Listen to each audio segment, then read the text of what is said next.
जब उन्होंने सिद्धार्थ से बुद्ध बनने का मार्ग अपनाया था, इस समय बुद्ध बहुत ही प्रसिद्ध हो चुके थे और उनके शिष्य उन्हें बहुत सम्मान देते थे।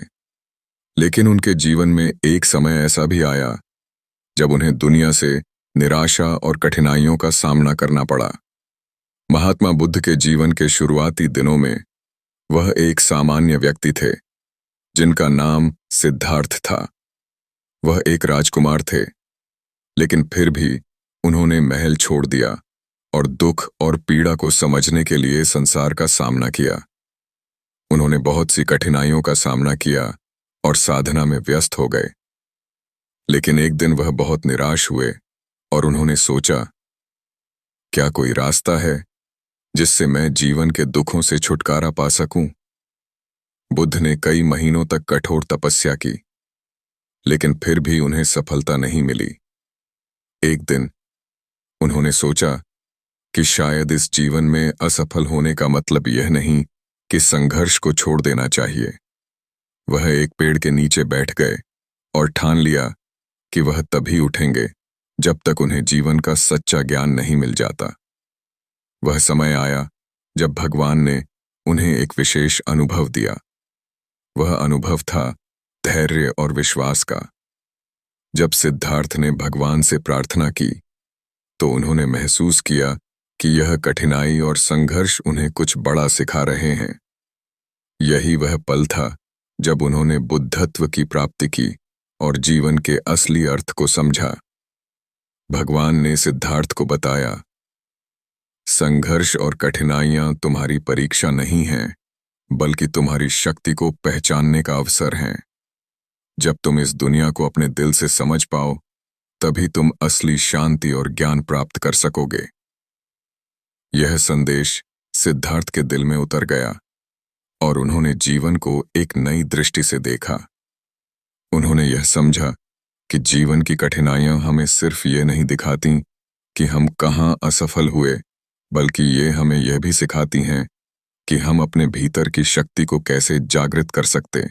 जब महात्मा बुद्ध ने बोधि वृक्ष के नीचे बैठकर गहरे ध्यान और तपस्या के बाद आत्मज्ञान प्राप्त किया, तो उनके जीवन ने एक नए मोड़ को लिया। यह एक ऐसी घटना थी जो न केवल उनके लिए बल्कि दुनिया के लिए भी निर्णायक साबित हुई। लेकिन यह साधना की एक लंबी यात्रा का सिर्फ एक हिस्सा था। महात्मा बुद्ध ने आत्मज्ञान प्राप्त करने के बाद महसूस किया कि यह ज्ञान और शांति केवल उनके लिए नहीं है। उन्हें यह समझ में आया कि हर व्यक्ति, चाहे वह किसी भी स्थिति में हो, शांति और मोक्ष प्राप्त कर सकता है अगर उसके पास सही मार्गदर्शन और विश्वास हो। लेकिन बुद्ध के जीवन में एक और बड़ी चुनौती आई। जब उन्होंने लोगों को अपने अनुभवों और ज्ञान के बारे में बताने की कोशिश की, तो बहुत से लोग उनका विरोध करने लगे। कुछ ने उन्हें पागल कहा, कुछ ने उन्हें तिरस्कृत किया, लेकिन बुद्ध ने इसका कोई जवाब नहीं दिया। उन्होंने खुद पर विश्वास किया और समर्पण के साथ अपने मिशन को जारी रखा। एक दिन बुद्ध अपने शिष्यों के साथ एक गांव पहुंचे। गांव में एक आदमी था जो बहुत दुखी था। उसने बुद्ध से कहा, मैं इतने समय से अपने दुखों का सामना कर रहा हूं। मैं समझ नहीं पा रहा कि क्यों भगवान मुझे इतनी तकलीफें दे रहे हैं। क्या मेरे जीवन का कोई उद्देश्य नहीं है? बुद्ध ने उसे शांतिपूर्वक जवाब दिया, दुख दुनिया का हिस्सा है, लेकिन यह दुख तुम्हारे भीतर से ही आता है। जब तुम दुख को आत्मसात करते हो और उसे अपने भीतर से समझते हो, तभी तुम्हें शांति मिलती है। बुद्ध ने उस आदमी से पूछा कि वह अपने दुख को कैसे देखता है। आदमी ने कहा, मैं अपने दुखों से भागना चाहता हूं। बुद्ध ने उसे समझाया, दुख से भागना नहीं चाहिए, बल्कि उसे समझना चाहिए, उसे अपनाना चाहिए। तभी तुम्हारा दिल शांति से भर जाएगा। भगवान ने तुम्हारे दुखों को किसी कारण से भेजा है, ताकि तुम अपने भीतर की शक्ति और सच्चाई को पहचान सको। आदमी ने बुद्ध की बातें समझी और उसने अपने दुखों को आत्मसात करने का निर्णय लिया। धीरे धीरे वह खुश रहने लगा, क्योंकि उसने यह महसूस किया कि उसका दुख अब उसे शांति से मिल रहा था। महात्मा बुद्ध ने अपना जीवन इसी तरह से लोगों को समझाया और उनकी समस्याओं का समाधान दिया। वह हमेशा यह मानते थे कि दुख और सुख केवल हमारे दृष्टिकोण पर निर्भर करते हैं। अगर हम जीवन को सही दृष्टिकोण से देखें और विश्वास रखें कि हम हर परिस्थिति से कुछ सीख सकते हैं, तो शांति स्वयं हमें मिल जाती है। दुनिया में हर किसी को दुख और कठिनाइयों का सामना करना पड़ता है, लेकिन असली शांति तब मिलती है जब हम इन कठिनाइयों को समझते हैं और अपने भीतर की शक्ति से उनका सामना करते हैं। विश्वास रखिए, भगवान ने हमें हर स्थिति में सीखने और बढ़ने का मौका दिया है। जब हम संघर्ष को आत्मसात करते हैं, तब हम असली शांति प्राप्त करते हैं।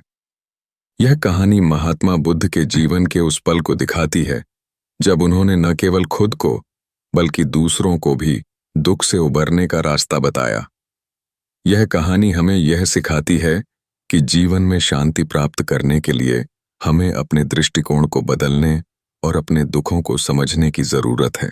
जब महात्मा बुद्ध का स्वास्थ्य खराब होने लगा और उनका जीवन समाप्ति के करीब था, तब उन्होंने अपने शिष्यों से कहा, मेरे शरीर के नाश होने से पहले तुम सभी को एक अंतिम संदेश देना चाहता हूं।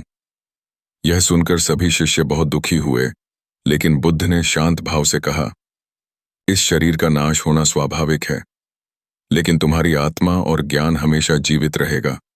इस जीवन का एकमात्र उद्देश्य आत्मा की मुक्ति है और वह तुम्हारे भीतर ही है। इसके बाद बुद्ध ने अपने शिष्यों को एक अंतिम शिक्षा दी जो बहुत गहरी थी।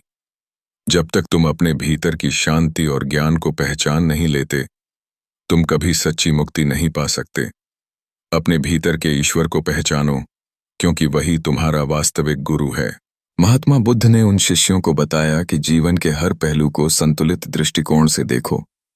यदि तुम सुख में हो तो उसे स्वाभाविक रूप से स्वीकार करो, और यदि दुख में हो तो उसे भी उसी तरह स्वीकार करो।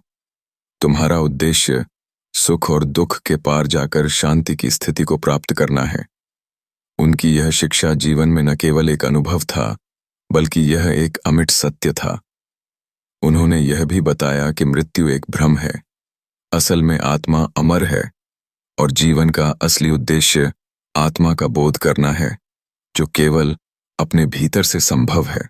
महात्मा बुद्ध ने अपने अंतिम समय में एक अद्वितीय वाक्य कहा, मुझे मत देखो, मुझे मेरे शब्दों को न सुनो, बल्कि तुम वही बनो जो मैं हूं, क्योंकि तुम्हारा वास्तविक स्वरूप वही है जो तुम्हारे भीतर है। महात्मा बुद्ध ने हमें यही सिखाया कि आत्मज्ञान, समर्पण और विश्वास ही जीवन का असली उद्देश्य है। जब हम अपने भीतर की शांति और आत्मा की सच्चाई को पहचानते हैं, तब हम सच्ची मुक्ति प्राप्त कर सकते हैं। जीवन और मृत्यु दोनों ही केवल भ्रम हैं। असली अस्तित्व तो आत्मा का है और वह हमेशा हमारे भीतर है।